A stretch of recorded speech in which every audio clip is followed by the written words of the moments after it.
आपने जो 2027 की बात की, 2027 का चुनाव बहुत समय नहीं रह गया है।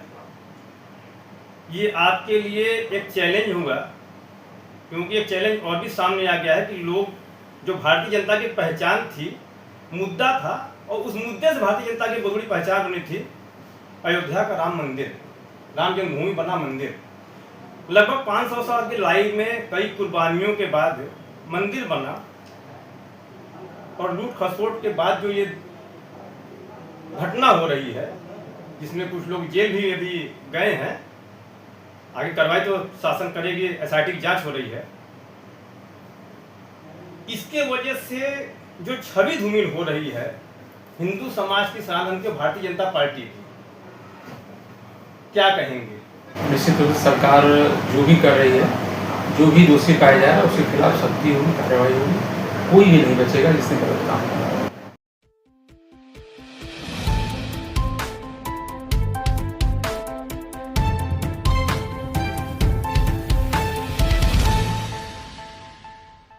नमस्कार, तिरंगा एसी न्यूज में आपका स्वागत है।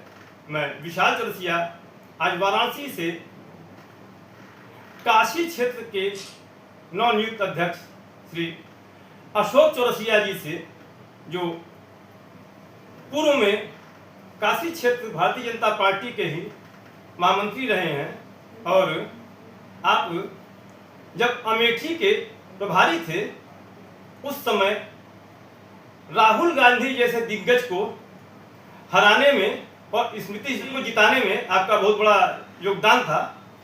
तो अशोक जी, आपका हमारे चैनल में बहुत स्वागत है। नमस्कार। आपको पहले तो हमारी और हमारे चैनल की ओर से बहुत बहुत बधाई कि आप काशी क्षेत्र भारतीय जनता पार्टी के अध्यक्ष हैं, और खासकर ये क्षेत्र जहां काशी और बनास आता है, एक बहुत बड़ी उपलब्धि कहिए, क्योंकि ये माननीय प्रधानमंत्री श्री नरेंद्र मोदी जी का संसदीय क्षेत्र भी है।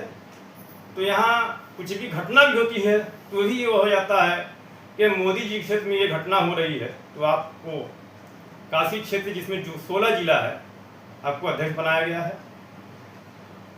कैसे देखते हैं कि आपको अध्यक्ष बनाया गया, और इसके पीछे आपका कितना पार्टी के प्रति संघर्ष रहा, जिसको देखते हुए आप ऐसा मानते हैं कि आपको अध्यक्ष बनाया गया? मैं 1989 से एक साधारण बूथ के कार्यकर्ता के रूप में भारतीय जनता पार्टी का झंडा लोने का काम कर रहा हूँ, दली बिछाने का काम किया हूँ, और वहाँ से लेकर के फिर मंडल, फिर महानगर, क्षेत्र, प्रदेश में भी दायित्व रहे, और पिछले 10 वर्षों से अनवरत 2016 से 2026 तक अब तक जो है काशी क्षेत्र के महामंत्री के रूप में भी एक उल्लेखनीय कार्य करने का प्रयास किया हूँ। इस अवधि में मुझे अमेठी, फिर सोनभद्र, फिर जौनपुर जिले का प्रभार दिया गया। इन तीनों जिलों में भी संगठन की और चुनाव के परिणाम अच्छे रहे, काफ़ी अच्छे रहे। और जहाँ तक मुझे जैसे साधारण कार्यकर्ता को अध्यक्ष बनाने का विषय है, तो मुझे लगता है कि भारतीय जनता पार्टी में हर जमीनी स्तर के कार्यकर्ता, जो कि चाहे वो पन्ना प्रमुख हों, चाहे वो समिति कार्यकर्ता हों, या ऊपर शक्ति केंद्र मंडल स्तर कार्यकर्ता हों, पार्टी का निगाह सब पे है। और इस भारतीय जनता पार्टी में एक बूथ का कार्यकर्ता भी जिलाध्यक्ष बन सकता है, क्षेत्र अध्यक्ष बन सकता है, प्रदेश अध्यक्ष बन सकता है, और यहाँ तक कि राष्ट्रीय अध्यक्ष बन सकता है। यह केवल और केवल भारतीय जनता पार्टी नहीं संभव। जहाँ तक आगे की संगठन का विषय है, तो मेरा पूरा प्रयास रहेगा कि भारतीय जनता पार्टी एक राष्ट्रवादी पार्टी है। भारतीय जनता पार्टी वो पार्टी है जो कहती है कि सबका साथ, सबका विकास, सबका विश्वास और सबका प्रयास। तो हर वर्ग, हर जाति, हर संप्रदाय, हर श्रेणी को जोड़ करके, और भारतीय जनता पार्टी का जो संगठन का जो निचला तंत्र है, हमारा बूथ, हम लोग कहते हैं कि बूथ जीता तो चुनाव जीता, तो उस बूथ अध्यक्ष को, बूथ के प्रभारी को, बूथ के पालक को, साथ में जो बूथ की समिति है, पन्ना प्रमुख हैं, इन सभी को सक्रिय करके हम बहुत ही अच्छा अनुकूल वातावरण भारतीय जनता पार्टी के पक्ष में बनाने का प्रयत्न करेंगे और यही 2027 के विधानसभा चुनाव को जीतने का मंत्र होगा।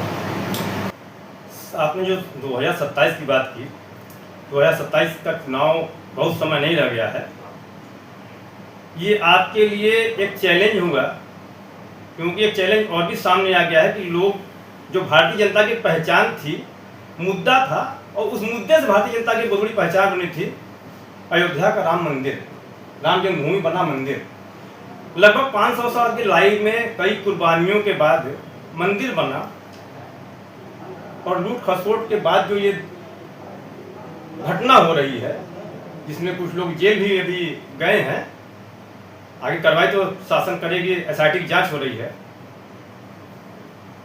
इसके वजह से जो छवि धूमिल हो रही है हिंदू समाज की सनातन के भारतीय जनता पार्टी की, क्या कहेंगे?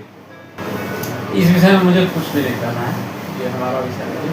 हम लोग तो भारतीय जनता पार्टी के संगठन कार्यकर्ता हैं, तो संगठन से संबंधित विषय, हमारी कार्यप्रणाली, हमारी कार्य पद्धति, हम किस तरह से काम करते हैं, ये सब पूछेंगे तो हम उस पर चर्चा कर सकते हैं। बाकी ये सरकार का विषय है, निश्चित रूप से सरकार जो भी कर रही है, जो भी दोषी पाया जा रहा है उसके खिलाफ सख्ती होगी, कार्रवाई होगी, कोई भी नहीं बचेगा जिसने गलत काम किया।